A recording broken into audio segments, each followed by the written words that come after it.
انا عايز اعرف ايه سر الزياطه الاهلاويه والتنطيط الاهلاويه علينا، يعني بعد ماتش امبارح، بعد ما الاهلي كسب نادي الزمالك امبارح في ماتش اللي هو تحصيل حاصل اصلا 4-1.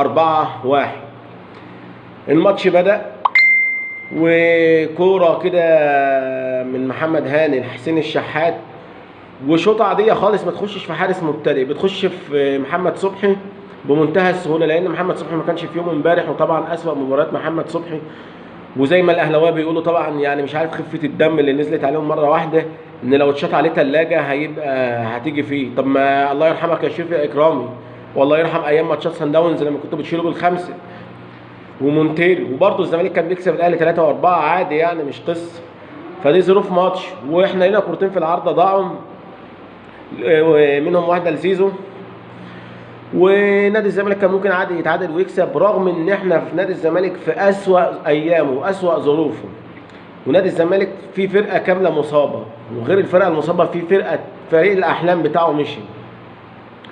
ولكن نادي الزمالك رغم كل ده عمل ماتش حلو، ورغم الهزيمه الثقيله.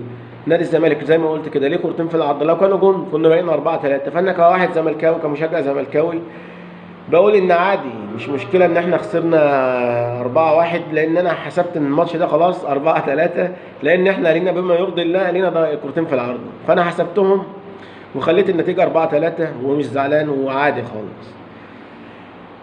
طبعا بقول لكل اخواتي وحبايبي الزملكاويه بس ان هم يشتركوا في قناتهم صيادين النيل، ويدعمونا بلايك واشتراكات، ويعملوا شير للفيديوهات بتاعتنا عشان توصل لاكبر عدد من اخواتنا الزملكاويه بس. ولو انت اهلاوي مالكش دعوه بينا، عايز تتفرج باحترامك وبادبك اهلا وسهلا، انما هتشتم في الكومنتات انت حر. ادي نقطه. النقطه الثانيه ان رغم الهزيمه اللي احنا خسرناها امبارح، وان شاء الله اللي جاي احسن، يعني تبقى اخر الهزايم، ان عايز اشكر اللاعيبه الرجاله اللي زي زيزو واللي زي سيف الجزيري، وفي زي مثلا رؤى امبارح كان بيلعب حلو، سبحان الله سبحان مغير الاحوال ان رؤى بيلعب حلو.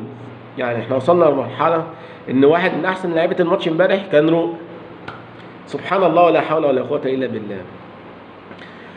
اللعيبه دي وخصوصا زيزو بيحارب لوحده، تخيل انت واحد بيحارب فريق كامل، زي شيكابالا زمان. دلوقتي شيكابالا خلاص بقى يعني اعتزل افضل دلوقتي بالمناسبه، انما ما يمنعش ان زيزو كان بيعمل اللي عليه وزياده، وهو اللي عمل الاسيستات والكره في العارضه، وهو اللي شاط البلانت على الشناوي.